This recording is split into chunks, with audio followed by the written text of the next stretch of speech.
வணக்கம். USA animation studio discussion, call of duty conversation movie, story screenplay discussion. Story அப்படின்னா planet 789 அந்த கிரகத்தில் ரொம்ப டெக்னாலஜி உள்ள ஒரு கிரகம்.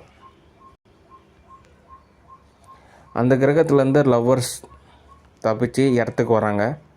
இடத்துக்கு வந்ததுக்கப்புறம் ரொம்ப சாஃப்டாக இருக்காங்க. அப்போ இங்கே நடக்கக்கூடிய சில நிகழ்வால் அவங்க ரொம்ப ரஃப் அண்ட் கேரக்டராக மாறுறாங்க. அதுக்கப்புறம் இங்கே இருக்கக்கூடிய சில இடங்களை அவங்க நிர்வகிக்கிறாங்க. அப்போ திரும்ப அவங்க பிளானட் 789 போகணும் அப்படின்றதுக்காக ஸ்பேஸ்ஷிப்பை ரெடி பண்ணுறாங்க. அங்கே போனதுக்கப்புறம் அங்கே மிகப்பெரிய ஒரு ஃபைட் நடக்குது. அப்படி ஃபைட் நடக்கிறப்போ இடத்துலேருந்து நிறைய பேர் வந்து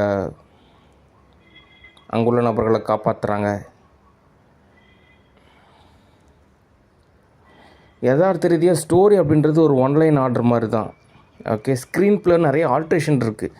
அது ஏதோ ஒரு நாளில் ஒரு மூவியில் நம்ம கன்வெர்ட்டான நெல் எடுக்கிறது ரொம்ப சிரமம். அதுவும் அனிமேஷன் மூவியை பொறுத்த வரைக்கும் எல்லாமே கார்ட்டூன் ஸ்கெச்சஸ்லாம் இருக்கும். ஒவ்வொரு ஷார்ட்ஸுமே ரொம்ப மெனக்கெட்டு தான் எடுப்பாங்க. அதுக்கு சொந்தமாக டைலாக் இருக்கும், கலரிங் இருக்கும், லைட்ஸ் இருக்கும், எல்லாம் எக்கச்சக்கமான வேலை இருக்கும். ஓகே, அது மட்டும் இல்லாமல் மேக்ஸிமம் நான் புக் பண்ணுற அனிமேஷன் மூவி டைரக்டர்ஸ் எல்லாமே அவங்க ஓரளவு இன்டெலிஜென்ட் பர்சன்ஸ் தான். ஓகே, எந்த மாதிரி அப்படின்னா ரொம்ப வருஷமாக காத்திருக்கக்கூடிய ஒரு நபர் மாதிரி.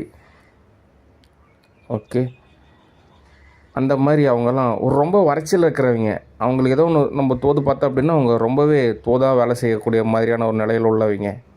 ஓகே, அதனால நல்லபடியான ஸ்க்ரீன் ப்ளே இருக்கும். ஆனால் யதார்த்த ரீதியாக அந்த மாதிரி ஸ்க்ரீன் ப்ளே அமைக்கலாம், இந்த மாதிரி ஸ்க்ரீன் ப்ளே அமைக்கலாம், அப்படி அமைக்கலாம், இப்படி அமைக்கலாம் அப்படின்னா கூட அவங்களுக்குன்னு ஒரு தோதான ஒரு மெத்தட் இருக்கும். அதன்படி அவங்க தோதாக அமைச்சிக்குவாங்க. ஓகே, அவ்வளோதான் இந்த மூவி. ஓகே, மற்றபடி சில ஷார்ட்ஸ் வந்து ஒரு ஜஸ்ட் லைக் ஒரு மாடல் மாதிரி அவங்களுக்கு ஒரு இதெல்லாம் ஒரு டைமென்ஷன் மாதிரி. இதே மாதிரி மூவி எடுக்க போகிறதில்ல. இதிலேருந்து அந்த கேரம் போர்டு மாதிரி தான். இங்கே காயின் அடித்து அங்கே காயின் அடித்து அங்கே காயின் அடித்து அங்கே காயின் அடித்து கடைசியாக வேறு ஒரு நிலையில் தோதாகும். அந்த மாதிரி கான்செப்ட். ஓகே, சரி, நன்றி, வணக்கம், பாய்.